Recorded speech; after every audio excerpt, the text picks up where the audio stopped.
Well, good evening, everybody. Welcome to the ScaleTrains.com YouTube channel. I'm going to wait a few more minutes to really get into the details here on the Norfolk Southern Top Hat -9 40C. I'm hanging out here in my friend Ed Painter's basement. I'm really suffering with allergies right now. I do not have the coronavirus, thank God. And Ed, of course, we've been social distancing this entire time, so we're just trying to have a good time and stay safe and run some trains. So thanks everybody for tuning in. I'm going to wait just a couple more minutes to get the stream going. Really happy to have everyone here with the live feed. And Ed, thanks for having us here in your basement. Always glad to have you over, Drayden. We'll really get into it here in a minute. Not quite 8:45 yet. I just want all the Facebook folks to be able to tune in. Hey, we got James Wright in the house. He says, strangest thing, it's the voice from Delay in Block. Yeah, man, it's kind of weird how we have the same voice. I'm a little more nasally, though, this time around because, my goodness, allergy season in the South is not like up north. I can tell you that firsthand.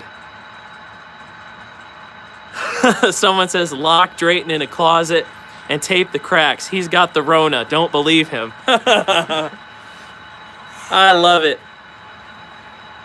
Not quite 8:45 yet. We're almost there. We've got 51 people watching right now. Pretty great.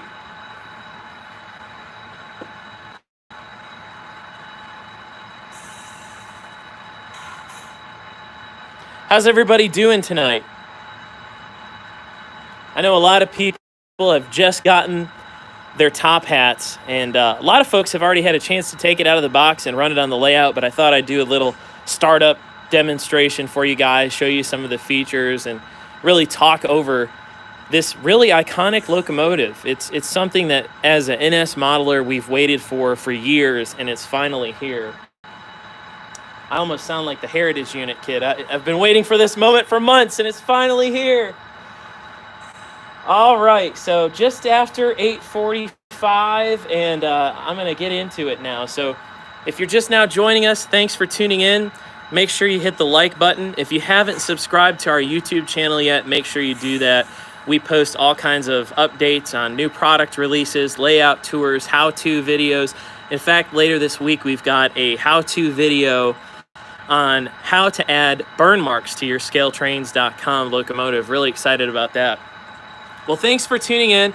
I am here in the basement of my good friend Ed Painter, and Ed has a really awesome layout in the works. He's going to be doing a Southern Railway N&W style layout. Ed, what's the name of your layout again?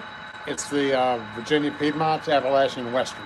Excellent, excellent. And you're looking in the early 70s, would you say? It ranges from the early 60s to 82. But basically, Ed is a really good Samaritan and lets all us young guys who don't have a layout or really any place here in East Tennessee to run trains come over and run basically whatever we want. So we've got the top hat on the layout. We unboxed it earlier today, number 8765. So I'm a Norfolk Southern modeler myself. These locomotives really are iconic. Norfolk Southern being the only railroad to order the standard cab -9. And the thing that most people don't realize is Norfolk Southern, for a long time, this model, the only way that you could get a top hat was in brass. And people, for those of you who aren't familiar, the top hats got their nicknames for the rooftop air conditioning unit. So right here, we've got the rooftop air conditioning unit, and a lot of people started naming them top hats because it almost looks like a top hat, kind of like Sir Topham Hatt from Thomas the Train. And they, instead of having the air conditioning unit right here, they put it up here on the top of the cab. So today, a lot of short line railroads, you'll see the air conditioning unit on top of the locomotive. But back in the 90s, NS was really one of the only railroads to do it. And I believe, if I'm not mistaken, I'm not an NS expert. I'm sure there's a lot out there who could chime in on this. But I believe, Ed, and you may know, these were the first NS units with air conditioning. Yes, that's correct. Yes. So back in the 90s, in 1995, I believe, is when they came out. 1995, this was kind of a revolutionary locomotive. So crews loved these things because they felt like an older style locomotive with the standard cab, and then they had air conditioning. So it was a really revolutionary locomotive for Norfolk Southern. So let's get the locomotive's startup cycle going. Ed has NCE for his DCC system. So we're gonna hit 8. We'll listen through the cycle here. I'm gonna take the camera off the tripod and give you guys a little bit better view here. We pop this off. I'm using kind of a cheap Walmart tripod, so kind of bear with me here. So there's the nice startup sequence.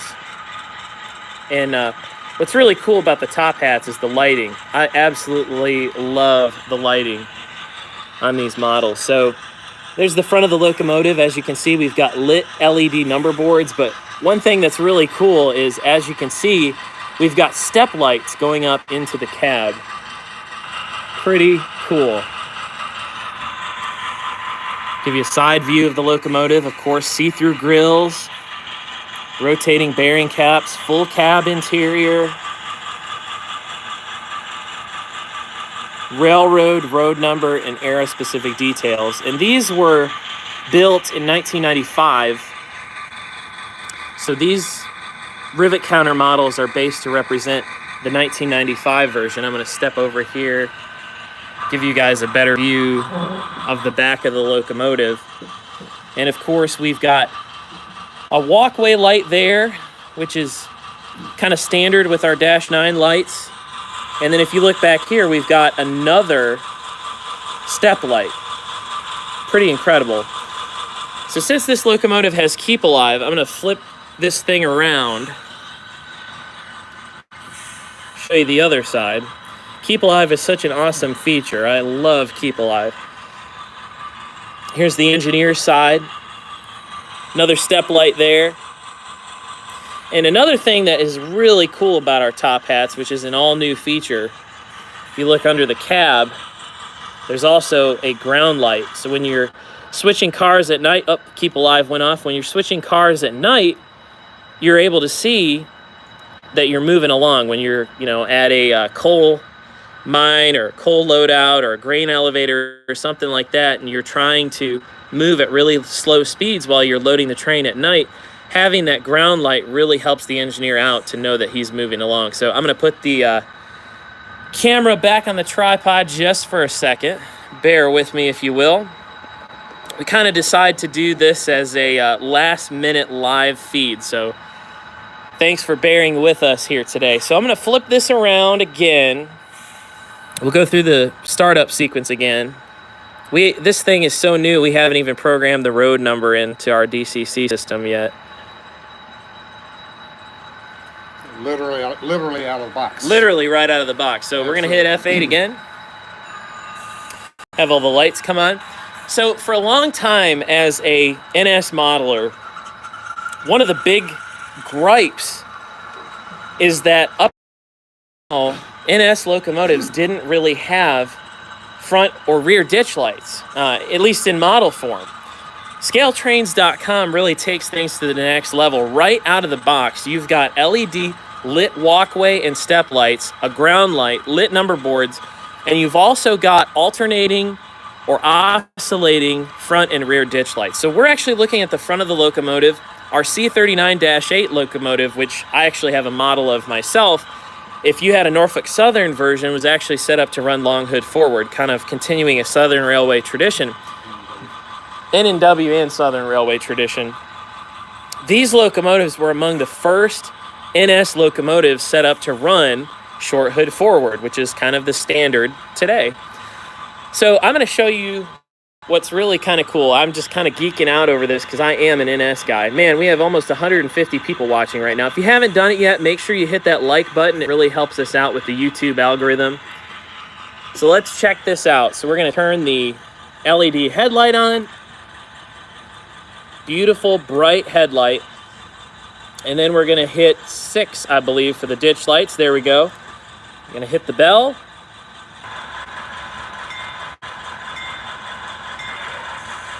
There's that classic GE whoop.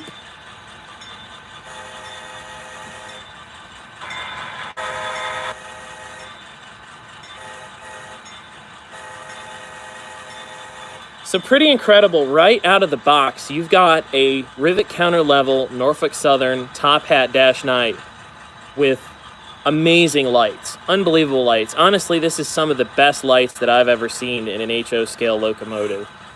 Again, those railroad road number and era specific details. You've got your window wipers, your MU hoses, your air hose, see-through steps, all of the electrical wiring underneath, speed recorders, crisp, clear lettering, warning labels, the bell in the correct space. It's absolutely incredible. And I never really thought this moment would come. As an NS guy, as somebody that loves Norfolk Southern, never thought this moment would come. But here we are in 2020 with an affordable rivet counter quality locomotive. I'm going to move this locomotive forward so you can see the rear ditch lights. We're going to come forward a little bit. It'll take, just like the real GEs, they take a little bit to load before you can move them. So we'll just wait a second before it starts moving. That added realism.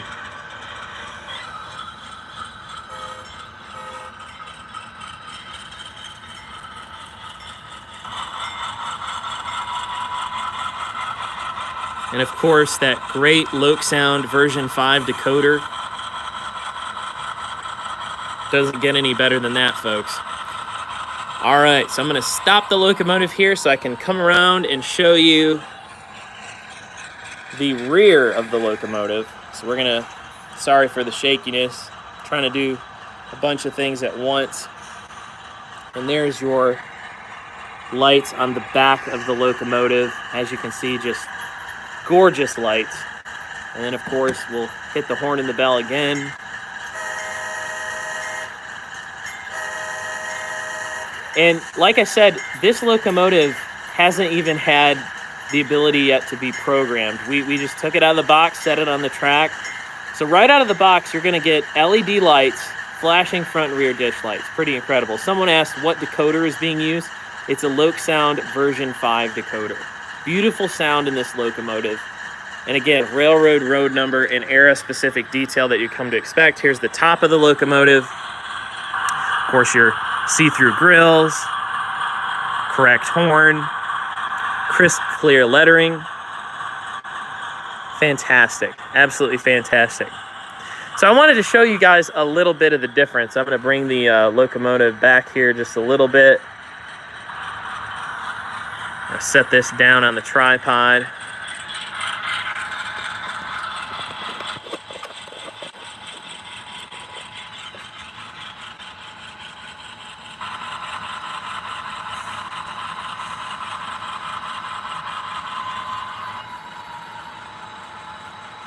All right, there we go.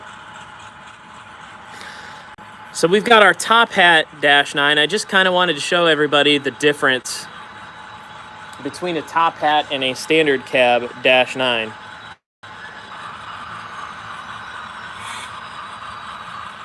So just coming in here in just a second, we'll have a standard cab for you as well. Wide cab. Well, it is a wide cab, yes. They've become standard in a way, but it's a wide cab. Here we go.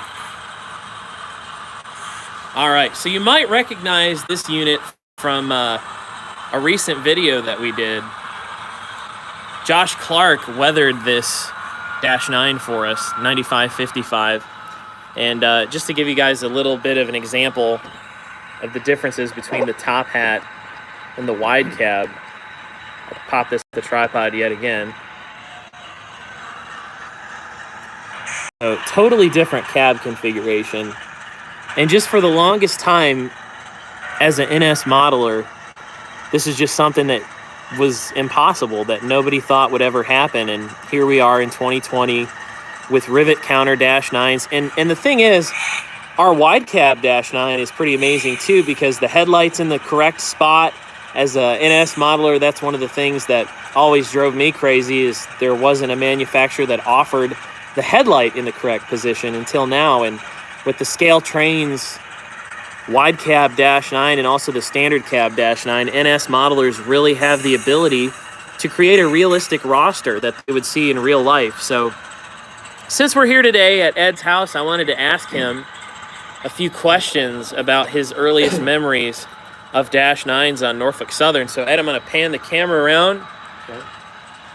So there's Ed Painter, everybody. Ed, thanks so much for having us tonight. Nice to be here.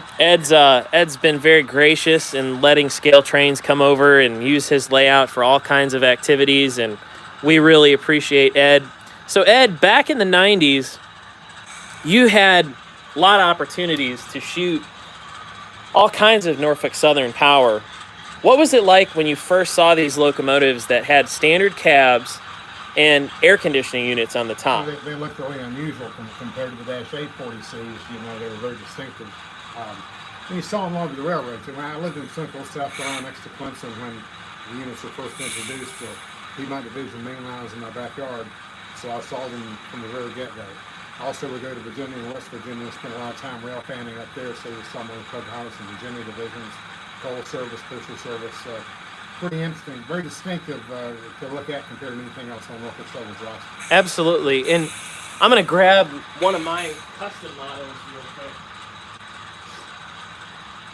So the Dash-9 was similar in a lot of ways to the C-39-8, but you had this humpback right up here in this odd-looking cab.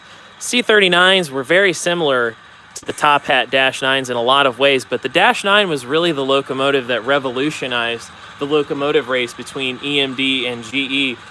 Ed, as you've watched trains over the years, what's it been like watching the transition of the Class 1's motive power needs? A lot more GEs these days. Oh, absolutely. GE, especially the fuel efficiency aspect of things, GE came out with far better fuel situations, and that appealed to railroads. Fuel costs are a huge component in terms of railroad operating costs. So if you can lessen fuel costs, you do a significant value to the railroad. Absolutely. So for folks here who don't know, Ed has seen it and done it all. I call him the legend. He's done everything. But I tell you, one of the coolest things that I've ever seen, Ed has some really cool footage in his archive, and hopefully we at Scale Trains will be able to share some of that with you in the future. But Ed filmed a brand new pair of top hat Dash-9s. I want to say it was in 1995, like months after these things came out of Erie, going up and down Saluda Grade. Ed, what was it like watching the transition from EMD to GE on Saluda Grade? Well, initially on Saluda Grade, the crews preferred 3 SD40, SD40-2s. So as the NS began buying more and more locomotives, newer locomotives, there were SD50s, SD60s, but GEs that overwhelmed over time the number of EMDs they purchased. So you started seeing C39s, Dash-8, and Dash-9 40Cs on Saluda also.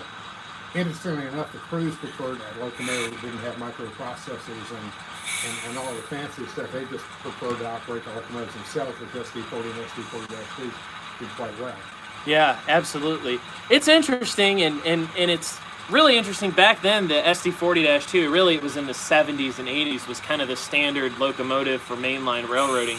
But more and more, it's become Dash-9s, and now the Dash-9s are getting rebuilt. As a matter of fact, the top hat Dash-9s, they've all been rebuilt, and they've been turned into the AC44 C6Ms. It's really interesting, but it's also kind of cool to know that this locomotive basically is still around today. It's been rebuilt. It's been given a second life. What does it mean to you to see these locomotives still in service from a business standpoint, not necessarily from a rail fan standpoint? It's obviously a good deal for Norfolk Southern. It's less expensive to rebuild locomotives. You get basically a new locomotive with a rebuild. You get AC traction. It's preferable with especially bulk commodities and so forth and so on. It's become a standard. So NS is basically by doing this is the process of converting the whole fleet over to AC with some huge stuff. Yeah, it's pretty incredible to see the transition over the years. Now, Ed, you're a member of the Norfolk and Western Railway Historical Society. Correct, and the Southern also. And the Southern. Ed's a member of all kinds of societies. He really is. But you're the modeling chair there at NNWHS. That's correct. So one thing that you're really excited about, and I just wanted to talk a little bit about it while we were on the live stream, is SD45s. We just announced high hood NNW SD45s. What's unique about the NNW SD45s? Well, they're obviously high short hood. They had dual cab controls. They were set up for long hood lead, they had dual cab controls. All 115 of them were were delivered in Peddler Blue. They were the fourth largest fleet of SV45s of any railroad, and they were all delivered between 66 and I think 70 or 71. And crews loved them. They really liked the SV45 on NW, and we saw them all over the railroad, everywhere from Virginia to far south to all over Ohio to Indiana, Missouri. I mean, they were all over the railroad. Yeah, and the SD45s really are iconic locomotives, and one of the road names that we're offering road numbers that we're offering is 1776. 1776 was kind of cool because it was the N&W bicentennial unit. Going back to that time period, railroads had a lot of pride, in being part of moving America along. Would you say that those units, in a way, were kind of like America's first heritage units? I think absolutely. They were something that the railroads able to display their patriotism with it. People took an interest, rail fans and people in general, when they saw it, were excited. Rail fans chased after them. Absolutely, they were the first heritage units that the railroads produced. And one thing that's really cool, folks, is Ed actually was given the 1776 paint diagrams back in the day from a friend of his at the N&W, and he helped us with the paint on 1776 to make sure that that rivet counter detail is correct. Ed, how important is the relationship between Scale Trains and the N&W Historical Society? Well, the relationship allows Scale Trains access to the detailed information in our archives. That information in our archives will absolutely guarantee that Scale Trains can produce prototypically correct locomotives and Norfolk and Western locomotives. The other thing is photography. We've got a lot of pictures. Even members have pictures that can help. But all the technical detail, the pictures, that information gives Scale Trains the opportunity to produce the best possible prototypical model of an N&W locomotive. What would you say is something that sets Scale Trains apart from other manufacturers? Well, I think what we just talked about, the desire to be as prototypically correct as possible, to do everything they can to the absolute best to ensure that the customer gets the best possible product. So Ed, you've lived and seen it all. What's it like in 2020 to be able to see two different versions of correct Norfolk Southern -9s? It's very nice. It's good because for so long, modeling companies, and they've all gotten somewhat better. That's don't get me wrong, but they just produced a single locomotive. The details may have been completely inaccurate. One size fit everything. To have manufacturers like Scale Trains produce very specific railroad detailed models is fantastic. Awesome. And years ago we had to do all that ourselves. Now you just buy it out of the box. It's perfect. Yeah, it's pretty incredible. I mean, literally, like we said, Ed, we took this thing right out of the box and we were ready to go. So pretty awesome. I just wanted to do a quick little live feed tonight. We just got this model here at Ed's house today and finally had a chance to put it on the layout. With everything going on with the virus and just the state of our nation right now, we haven't really been able to do a lot of videos in homes, and so of course social distancing and all that, we're definitely taking the safety precautions necessary, but we're really thankful that Ed has opened his layout for us and that we were able to show these locomotives off, and we're really excited. We want to see your pictures, we want to see your videos. Right now it's time to model. That's our big campaign right now, since we're all kind of staying at home right now. We want to see your photos, we want to see what's on your workbench, and if you've got photos of your top hat -9 or just your wide cab -9, we'd love to see them. Share it on our Facebook page or email it to us, sales@scaletrains.com, and maybe we'll feature it in our newsletter. We've got some really exciting articles coming up, including an article by Ed of his memories of N&W SD45s. We're really excited for that. So just wanted to say thanks for tuning in. I'm going to start the top hat up again, and we're going to do a quick sign-off run-by here.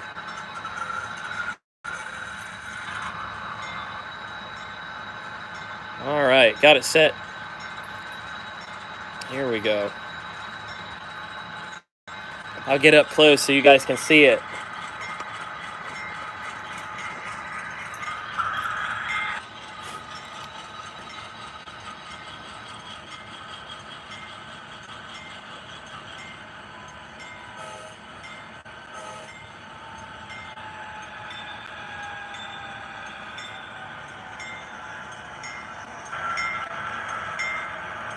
And just like a real GE, taking a little bit to load. Here we go. There we go. We got our air built up, and now we're off on the main line.